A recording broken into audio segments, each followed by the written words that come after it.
कौन हो तुम लोग? भाई साहब, हम मुसीबत में फंस गए। देखिए ना, इन्हें चोट भी लग गई है, हमारी मदद कर दीजिए प्लीज। अरे लेकिन तुम लोग हो कौन? एक्चुअली वक्त के मारे शादी में जा रहे थे कि गाड़ी खराब हो गई और ऊपर से चोट भी लगी मुझे। क्या मदद कर सकता हूँ? एक फोन करना था, मेरे मोबाइल की बैटरी चली गई, सुबह जल्दी में चार्ज नहीं कर पाया ना, इसलिए एक फोन प्लीज प्लीज। भाई साहब प्लीज हमारी मदद कर दीजिए, एक फोन करने दीजिए प्लीज। ठीक है, अंदर आ जाओ। Thank you. घर में फर्स्ट एड बॉक्स है क्या? थोड़ा पट्टी बांध देते तो। हाँ, बैठिए, सब मिलेगा, बैठिए। Okay, thank you.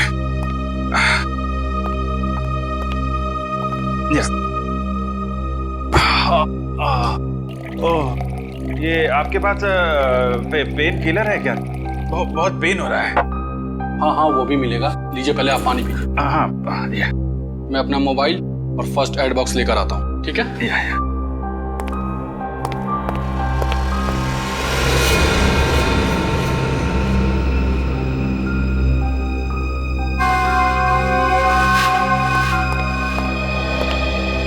सही टाइम हो गया है।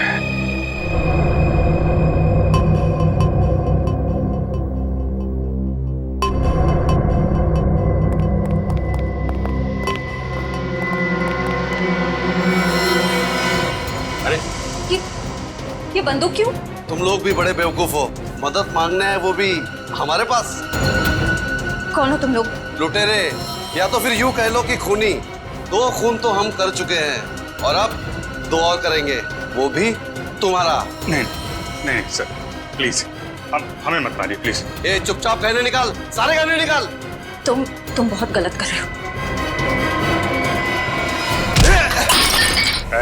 कौन हो तुम लोग? सीआईडी।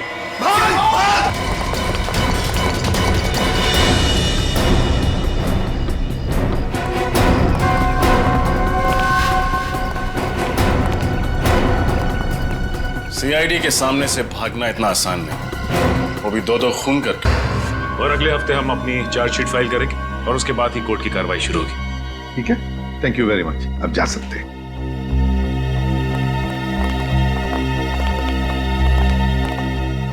क्या हुआ दे? चुप क्यों? क्या परेशानी है? सर पता नहीं क्यों मेरा दिल नहीं मानता कि ये तीनों खूनी हैं। क्या? क्यों? सर, फोरेंसिक रिपोर्ट और क्राइम सीन के इन्वेस्टिगेशन से तो यही साबित हुआ है कि खून उन तीनों ने ही किया है। तो सबसे बड़ी बात तो ये है सर कि उन तीनों ने अपना गुनाह कबूल कर लिया कि उन्होंने खून किए।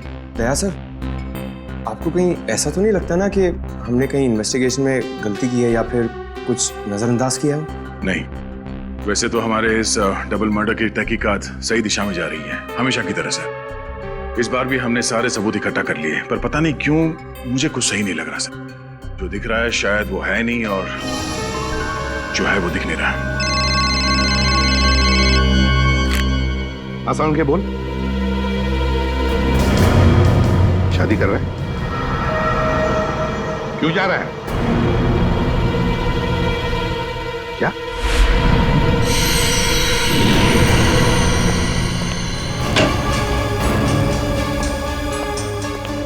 वो क्या रहा है? हाँ?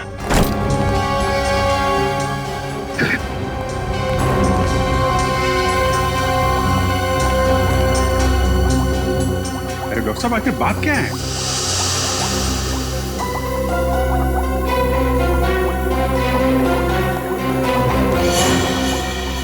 सालों के साथ छुट्टी पर जा रहे हैं और वापस कब लौटेंगे कुछ नहीं पता। क्या? छुट्टी पर जा रहे हैं? तू छुट्टी ले कैसे सकता है? हाँ? अरे यार, इस पे इतना हाइपर होने की क्या जरूरत है? हाँ? मैं छुट्टी पे जा रहा हूँ क्योंकि मेरी तबीयत ठीक नहीं है और मैं अपने घर जा रहा हूँ छुट्टियां लेकर के। किसी दूसरी दुनिया में नहीं जा रहा हूँ, क्योंकि मुझे इस लैब में ये इन लाशों से, इस केमिकल सेक्शन से मेरी तबीयत खराब होती है। मैं थोड़े दिन आराम करना चाहता हूँ, बस इतनी सी बात है। बस इतनी सी बात है। ये कौन है? तुम कौन? सर, मैं इनकी पर्सनल नर्स हूँ, मेरा नाम मोनिका है। एक्चुअली इनकी ईसीजी रिपोर्ट्स बहुत खराब आई हैं, इसीलिए डॉक्टर ने इन्हें कंप्लीट रेस्ट करने के लिए बोला है। पागल हो गया तू? बता क्यों नहीं पहले तूने? क्या बता था? मुझे अब खुद पता चला है तो मैं तुम्हें पहले क्या बताता? लेकिन सालू के साहब, तब तक फॉरेंसिक डिपार्टमेंट की जिम्मेदारी कौन संभालेगा?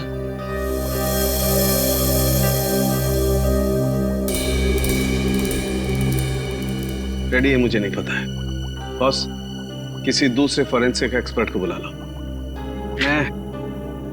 मैं कुछ दिन के लिए आराम करना चाहता हूं। मुझसे अब कुछ नहीं हो सकता है और मुझे नहीं मालूम मैं कब वापस लौटूंगा। Thank you.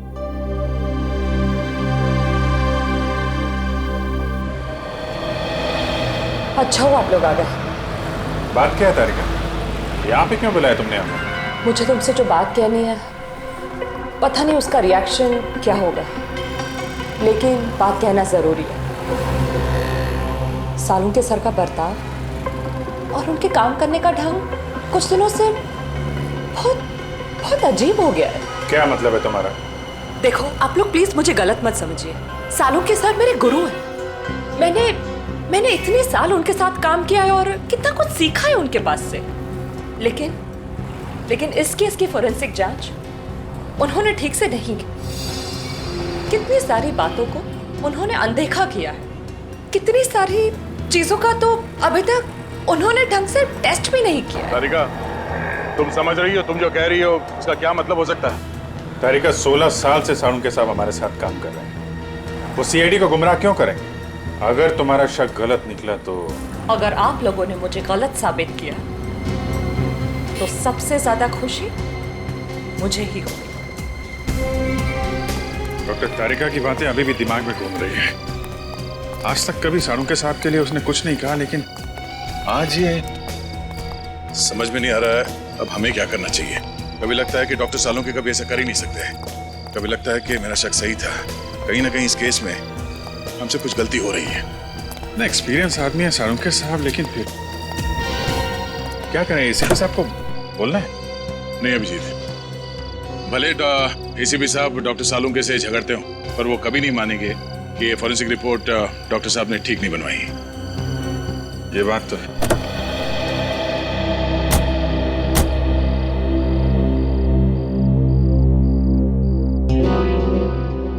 ये क्या है? मैं देखता हूं।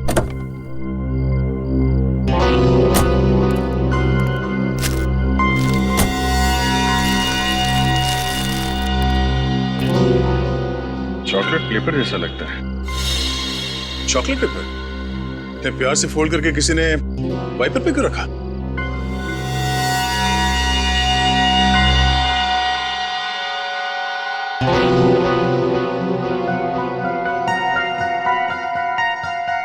कुछ लिखा हुआ है इसमें।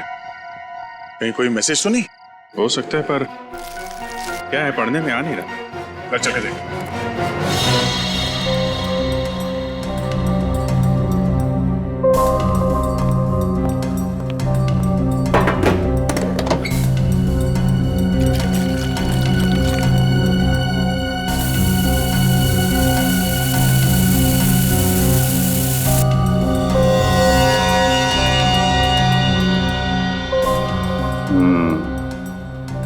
इनविजिबल इंक से लिखा गया था,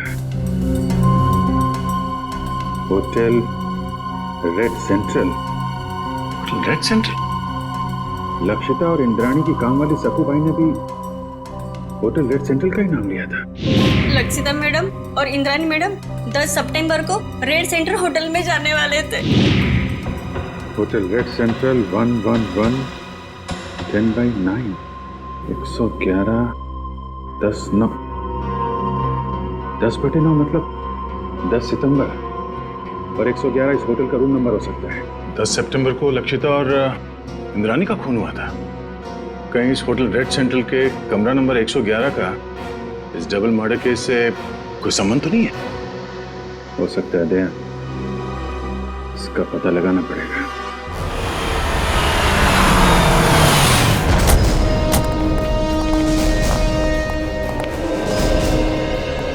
होटल का मैनेजर कौन है? सर वो रहे। Yes sir. 10 सितंबर को कमरा नंबर 111 में कौन ठहरा हुआ था? कोई नहीं, वहां कोई गेस्ट नहीं रुका। देख, झूठ मत बोल, समझा? सर मैं झूठ नहीं बोल रहा हूँ, वो तो हमारा स्टाफ रूम है। स्टाफ? जी, वो हमारे असिस्टेंट मैनेजर अंगद को दिया गया है। Angad, assistant manager? जरा इस अंगद को बुला। सर वो तो अभी यहाँ नहीं। उनकी डिटेल्स तो होंगी आपके पास? Yes sir.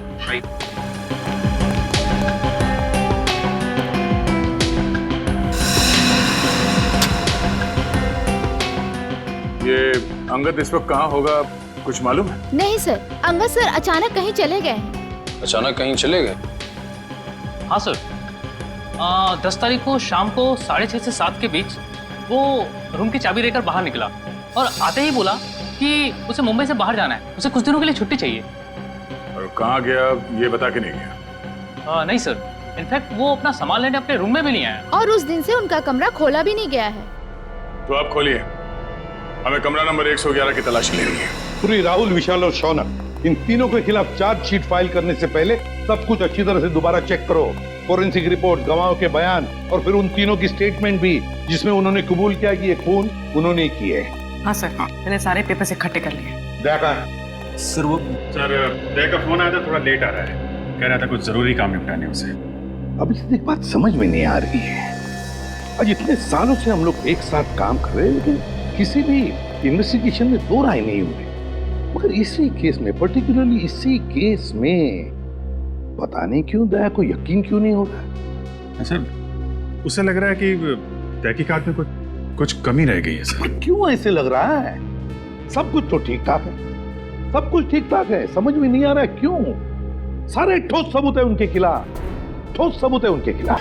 शायद खूनी का हो सकता है, लेकिन फिर खून यहाँ पर कैसे आया? हाँ सर, जब खूनी ने लक्षिता और इंद्राणी पे गोली चलाई तो वो लोग सोफे के आसपास बैठे हुए थे, तो खून वहां होना चाहिए था, खून यहाँ पे कैसे आया? ठीक है ना, लेकिन ये भी हो सकता है कि उनको गोली मारने के बाद खूनी यहाँ से भाग रहे हों और कोई सीढ़ी पे लड़खड़ा के गिर गया, चोट लग गई और खून निकल आया। सही हो सकता है। पंकज, ये दीवार पे जितने भी बुलेट्स हैं सबको निकालो और फोरेंसिक लैब भेज दो। सर फिर तो बैलिस्टिक रिपोर्ट से पता चल जाएगा कि लक्षिता और इंद्राणी पे यही गोलियां चली थी यानी। करेक्ट। और उंगलियों के निशान और खून की जांच से यह भी पता चल जाएगा कि वो खून विशाल, शौनक और राहुल में से किसका है। एक काम करो, जितने भी आई विटनेस है सबके स्टेटमेंट लो और तुषार से साइन करा लो। सर। रजत, सक्कू भाई को बुलवाओ, पूछताछ करो उससे। सचिन, विशाल, शौनक और राहुल तीनों की फोटोग्राफ सारे पुलिस स्टेशन में भेजो, सारे मोबाइल वैन और चेक नाके पे भी भेजो।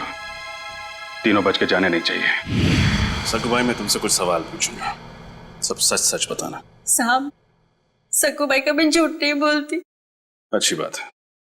आज तुमने लक्षिता मैडम और इंद्राणी मैडम के बर्ताव में कुछ अजीब पाया था? नहीं साहब। अच्छा, राहुल, शौनक और विशाल, इन तीनों का तुम्हारे मैडम के साथ कभी कोई झगड़ा हुआ था? नहीं साहब, मैंने कभी कोई झगड़ा नहीं देखा। तुम्हारी दोनों मैडम यही रहती? नहीं साहब, शनिवार और रविवार को आराम करने के लिए वो फार्म हाउस आ जाते थे और सोमवार को चले जाते थे साहब। और कुछ याद है तुम्हें? हाँ साहब, लक्षिता मैडम और Indrani madam hotel red centre में जाने वाले थे। तुम्हें अच्छी तरह याद है कि वो होटल रेड सेंट्रल ही जाने वाले थे? हाँ साहब, मुझे पक्का याद है ना, मैडम ने खाना बनाने के लिए मुझे मना किया था। और हाँ साहब, वो किसी के साथ डिनर करने को जाने वाले थे, लेकिन वो गए नहीं गए मुझे कुछ भी नहीं पता है साहब। मैं वहां से भी चली गई। Hotel red central. इतने सारे सबूत मिले अभिजीत, उंगलियों के निशान, फिर वो गोलियां भी जिससे खून हुआ है, और फिर गवाहों के बयान भी। वही तो सर, उन तीनों के पास इंद्राणी और लक्षिता को मारने का कारण भी था, क्योंकि उन्होंने उन तीनों को बेघर किया था। यहाँ तक कि वॉचमैन ने भी उन्हें खून करके भागते हुए देखा था। और साळुंखे साहब ने भी बताया है, उन्हीं की गोलियों से मौत हुई है लक्षिता और इंद्राणी की। साळुंखे की रिपोर्ट कभी गलत नहीं होती, कभी गलत नहीं होती। लेकिन इस केस की फोरेंसिक जांच उन्होंने ठीक से नहीं की।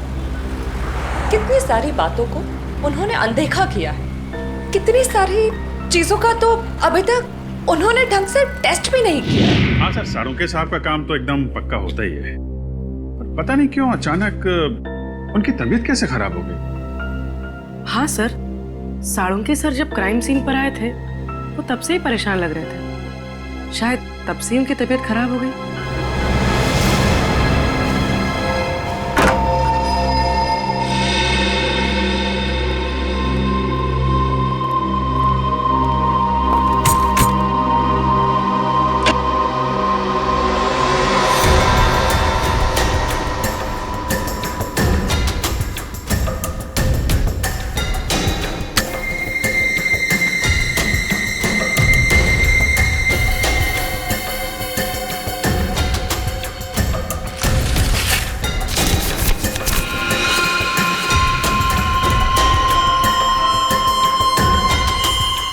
ये तो ब्लड सैंपल कलेक्ट करने की बॉटल है।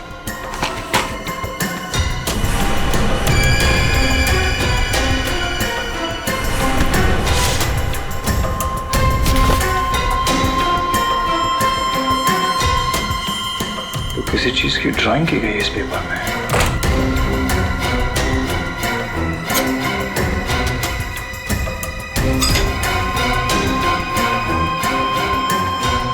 उंगलियों के निशान।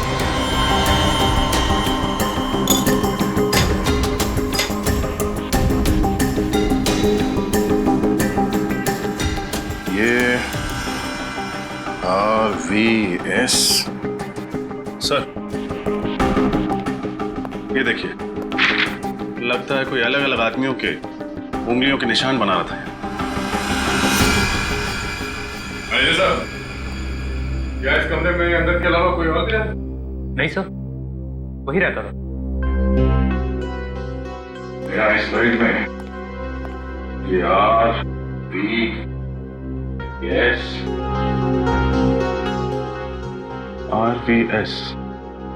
क्या हो सकता है सर? कहीं ये R से राहुल, S से शौनक और V से विशाल तो नहीं? सर, लेकिन अंगद ने इन तीनों के फिंगरप्रिंट्स उठाए कहां से? पानी के ग्लास पर से या फिर टेबल के ऊपर से?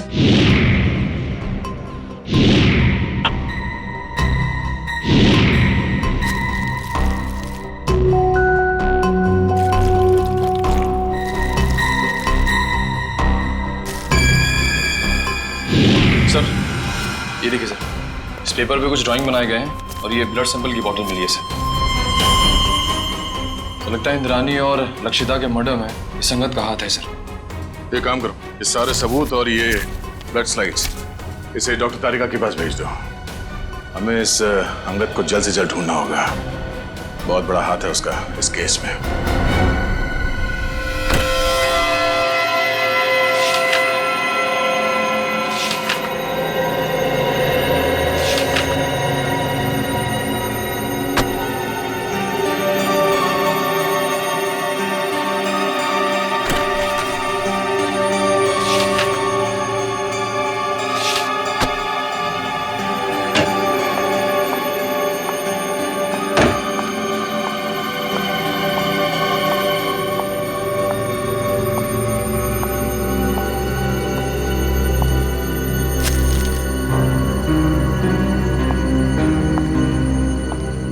सब आप सचमुच जा रहे हैं? हाँ तारिका, मेरा काम खत्म हो गया है। और अब ये forensic lab, chemical section, evidence room, इन सब की चाबी तुम संभालो। मैंने अपनी जरूरत के कुछ कागजात अपने साथ ले लिए। लेकिन सर, आप ये पेपर्स और फाइल्स क्यों लेकर जा रहे हैं? आपकी तबीयत खराब है इसलिए आपने छुट्टी लिया ना, आराम करने के लिए? या फिर घर पे भी काम करने का इरादा है? नहीं नहीं, ऐसी बात नहीं तारिका। देखो, यहाँ का काम तो तुम संभाल लोगी, लेकिन भाई अगर कभी मुझे लैब की याद आई तो इन फाइल्स को देख करके अपना मन बहला लूंगा। सर, आप ऐसे क्यों बात कर रहे हैं? आप वापस लौटने वाले ना ठीक होकर? हाँ, यस, जरूर। एनीवे, तुम मेरी चिंता छोड़ो, यहाँ मन लगा के काम करना। देखो, अब तुम्हारी जिम्मेदारी ज्यादा बढ़ गई है। अब सर, अब हमें चलना चाहिए। आपके खाने का भी वक्त हो रहा है और फिर आपको दवाई भी तो देनी है ना।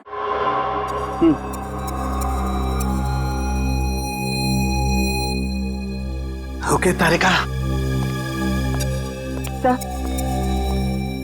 सर, अपना ख्याल रखिएगा और जल्दी से ठीक होकर वापस आइए। And you take care of yourself. चलिए।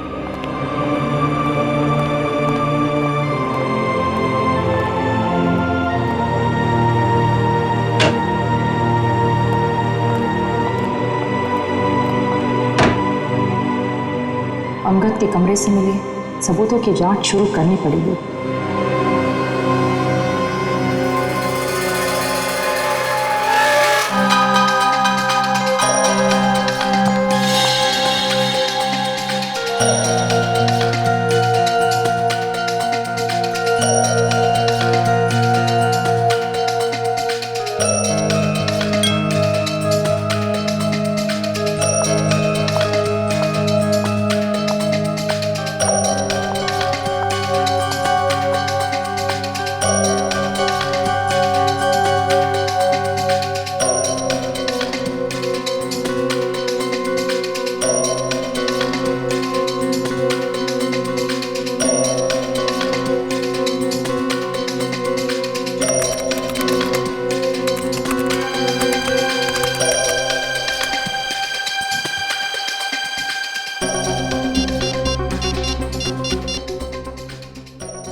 DNA lab. जी मुझे डीएनए की जांच करवानी है।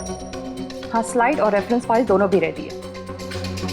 डॉक्टर सालुंके एक्चुअली सालुंके साथ छुट्टी पे है और उनके जगह जो नए हेड ऑफ द डिपार्टमेंट आने वाले हैं उन्हें ज्वाइन करने में थोड़ा टाइम है, लेकिन मैं इस केस में बिल्कुल डिले नहीं कर सकती, इसलिए प्लीज़ आप रिपोर्ट जल्द से जल्द रेडी कर दीजिए। Okay, thank you very much.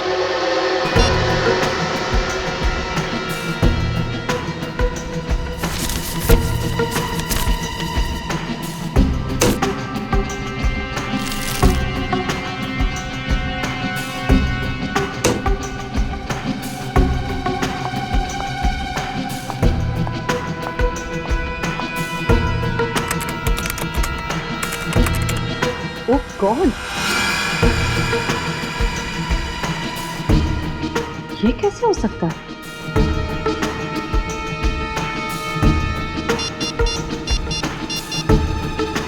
Hello,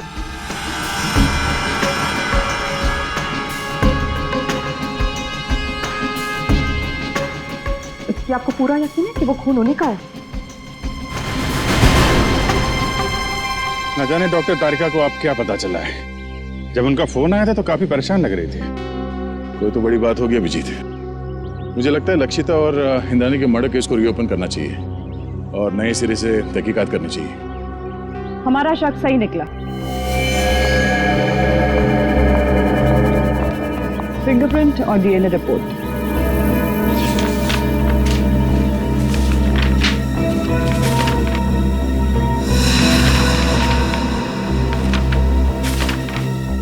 ये क्या? अंगद के कमरे से जो खून, बाल और फिंगरप्रिंट्स मिले थे वो शौनक, विशाल और राहुल से मैच हो गए।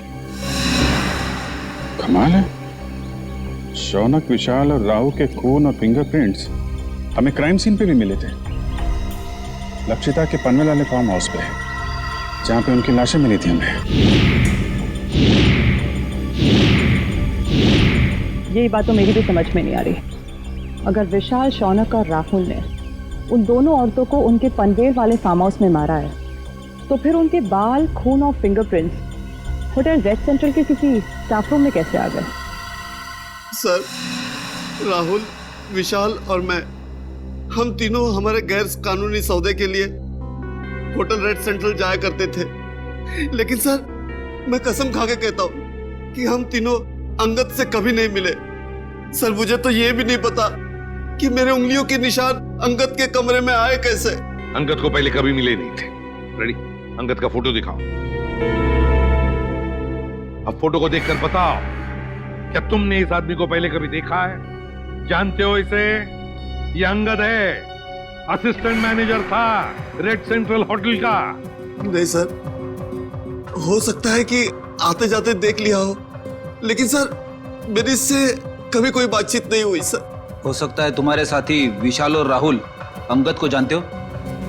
नहीं सर, मैं दावे के साथ कह सकता हूँ कि राहुल और विशाल भी अंगद के लिए अजनबी है। शौनक, इस छोटी सी बोतल में हमें तुम्हारा खून मिला था। मेरा खून? हाँ, ये भी अंगद के होटल के कमरे से मिला था हमें। तुम्हारा ये खून वहां अंगद के कमरे में कैसे आया? मुझे नहीं पता सर। क्या पिछले 8-10 दिन में तुम्हें कोई चोट लगी थी जिसके कारण बहुत ज्यादा खून बहा? नहीं सर, ऐसा तो कुछ भी नहीं हुआ। तो फिर तुम्हारा एक खून इस बोतल में कैसे आया? सर, कुछ दिन पहले मुझे एक एलर्जी अटैक आया था। उसका ब्लड टेस्ट कराने के लिए मैं हॉस्पिटल गया था। तो हो सकता है कि... कौन सा hospital? Sir, paradise health care hospital. Paradise health care hospital? हाँ हाँ सर।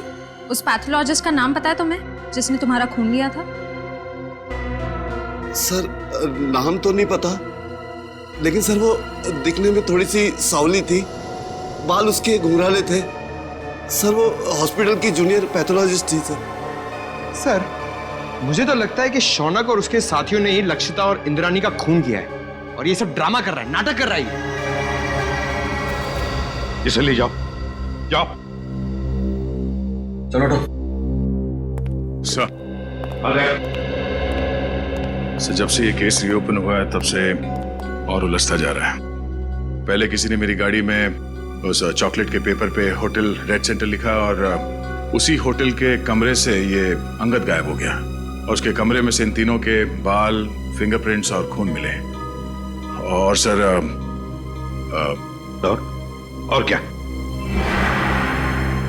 सर समझ में नहीं आ रहा कैसे कहूं, आपको मेरी बात का यकीन होगा या नहीं। यकीन करूंगा या नहीं? साफ साफ बताओ दया। सर वो डॉक्टर तारिका को डॉक्टर सालुंक के बर्ताव पे कुछ परेशानी है सर। उसे लगता है कि पोस्टमार्टम और फॉरेंसिक जांच के दौरान वो कुछ परेशान से थे और उन्होंने ये सारे टेस्ट जल्दबाजी में किए थे। तुम सालुंखे पर शक कर रहे हो दया? सर कुछ बात तो जरूर है। साफ साफ बताओ दया, बताओ बात क्या है? सर मुझे लगता है कि सेहत का तो सिर्फ बहाना है। क्या मतलब? सर मतलब डॉक्टर सालुंके का लैब में ना आने की असली वजह कहीं ये लक्षिता और इंद्रानी के डबल मर्डर केस तो नहीं है? अगर ये बात है दया तो सालुंखे से मिलना पड़ेगा।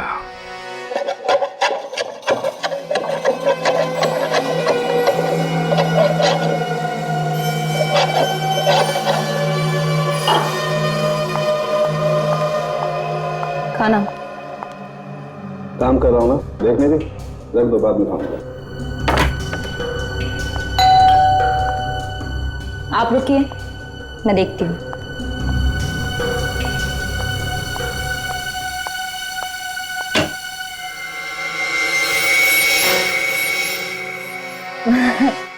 सर आप आइए ना प्लीज।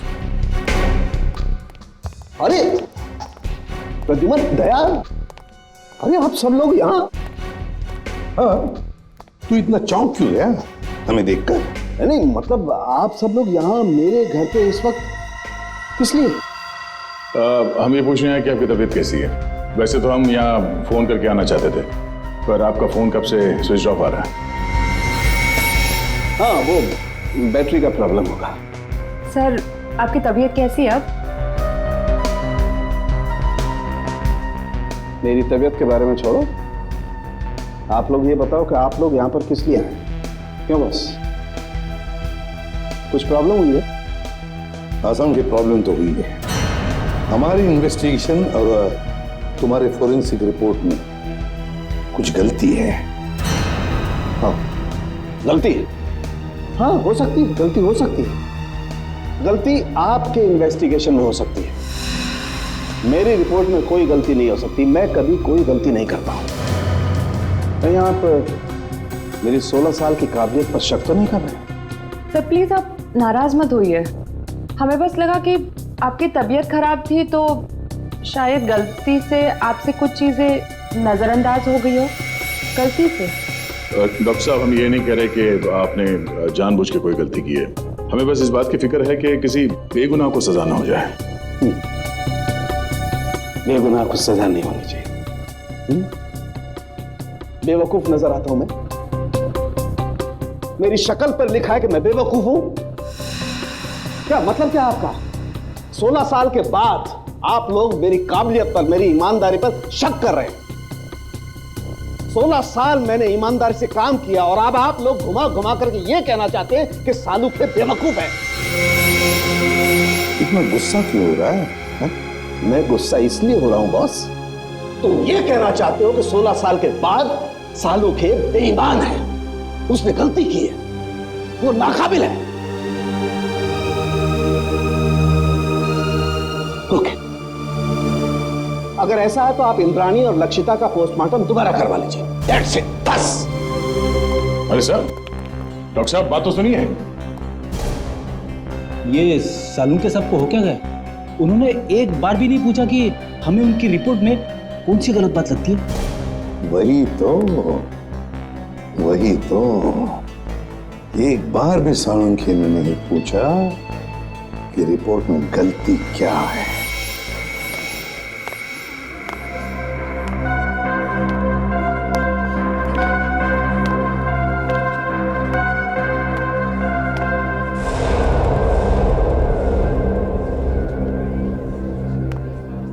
भाई साहब, हाँ ये स्लिप देखकर बताइए।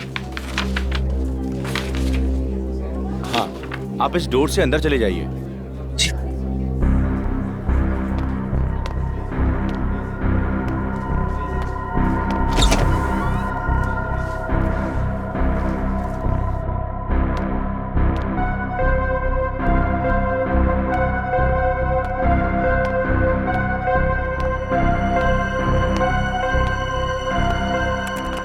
मैडम, ये आप उस कुर्सी पे बैठ जाइए। ठीक है।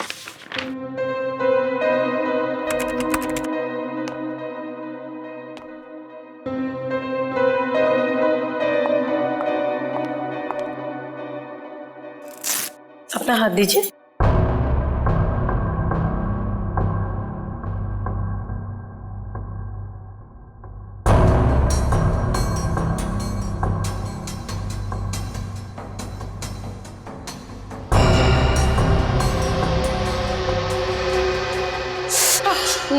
मुझे बहुत डर लग रहा है।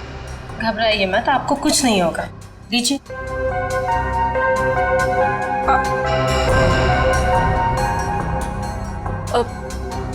मेरा एक दोस्त है, मुझे उसकी ब्लड रिपोर्ट पिकअप करनी है, तो मुझे उसकी रिपोर्ट मिलेगी? पेमेंट स्लिप है आपके पास? स्लिप तो नहीं लाई हूँ, लेकिन उसकी रिपोर्ट्स बहुत अर्जेंट है। वो बीमार है तो आ नहीं सकता। उसका नाम शौनक है। ठीक है, मैं चेक करके आपको बताती हूँ। लेकिन मैंने तो किसी शौनक की रिपोर्ट नहीं देखी, और अगर होती तो रिकॉर्ड में होती। आप यहीं पे रुकिए, मैं देख के बताती हूँ।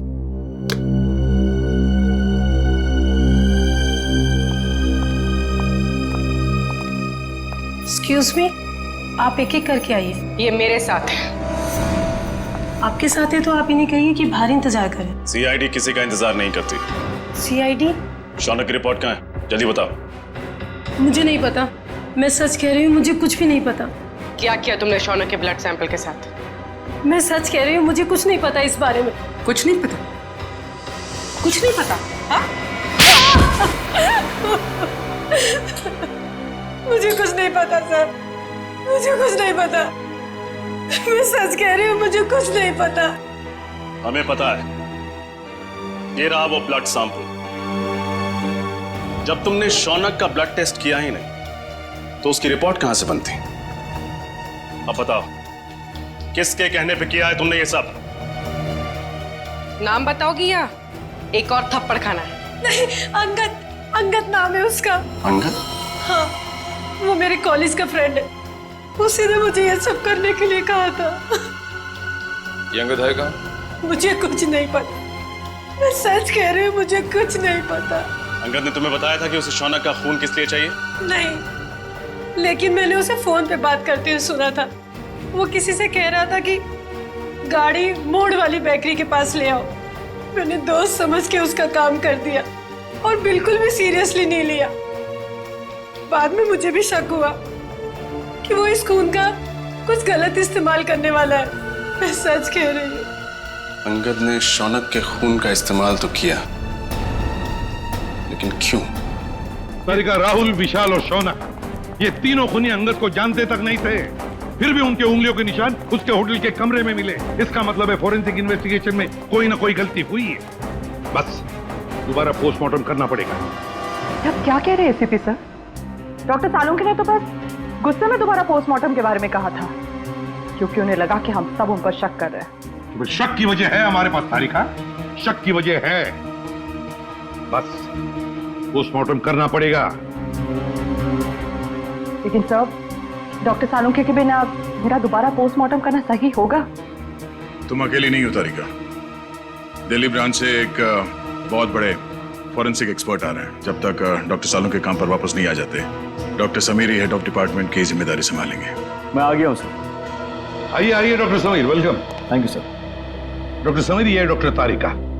इस केस में आपको इनके साथ ही काम करना है। Hello doctor. Hello doctor Sameer, आपके बारे में मैंने बहुत सुना है। आपको तो जीनियस कहा जाता है। नो डॉक्टर तारिका, रियल जीनियस डॉक्टर सालुंके हैं, जिनके साथ तुम इतने सालों से काम करती आई हो। ये तो मेरी खुशनसीबी है कि उनकी जगह मैं यहाँ कुछ दिन काम करूंगा। Sir I am little confused. मेरी समझ में नहीं आ रहा है कि ये दोबारा पोस्टमार्टम की जरूरत क्यों। डॉक्टर समीर, ये फैसला क्यों किया ये आपको पोस्टमार्टम करने पर ही पता चलेगा। ठीक है सर, फिर मैं अपना काम आज से ही शुरू करता हूँ प्लीज, बिकॉज दोबारा पोस्टमार्टम करना ज्यादा मुश्किल है, ज्यादा वक्त लगता है उसमें। Thank you sir, nice meeting you. Can be doctor. Sir, Angad के कमरे में से हमें जो फटे हुए कागज के टुकड़े मिले थे, उन टुकड़ों को मैंने जोड़ दिया है। ये देखिए। ये तो एक कमरे का नक्शा है। कमरे के बीचों बीच एक सोफा है। लगता है सोफे पे दो लोग बैठे हैं और सामने टीवी देख रहे हैं। डिजाइन से तो वही लिविंग रूम लगता है जहाँ से हमें इंद्रानी और लक्षिता की लाशें मिली थी। हाँ सर, जिस वक्त उनकी मौत हुई थी उस वक्त कमरे में टीवी चल रहा था। सर, सोफे पे जो दो लोग बैठे, मुझे तो लगता है ये इंद्रानी और लक्षिता है। सर मगर लक्षिता के घर के लिविंग रूम का नक्शा अंगद के घर में क्या कर रहा है? सर कहीं ऐसा तो नहीं कि ये नक्शा अंगद ने बनाया हो? सर, लक्षिता और इंद्रानी इन दोनों का खून 9 से 11 के बीच में हुआ था सर, और ये अंगद होटल के कमरे से 7 बजे निकल गया था।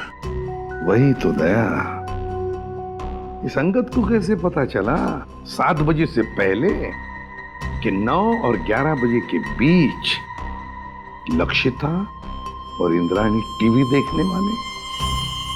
और फिर इस कमरे का नक्शा वो भी अंगद के पास कैसे? लक्षिता के घर के कमरे का नक्शा। कुछ ना कुछ तो गड़बड़ जरूर है दया, कुछ ना कुछ तो गड़बड़ है।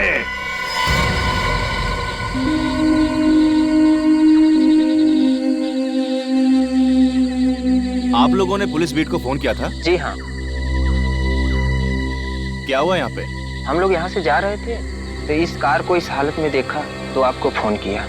आगे की सीट में एक आदमी है, शायद मर गया है।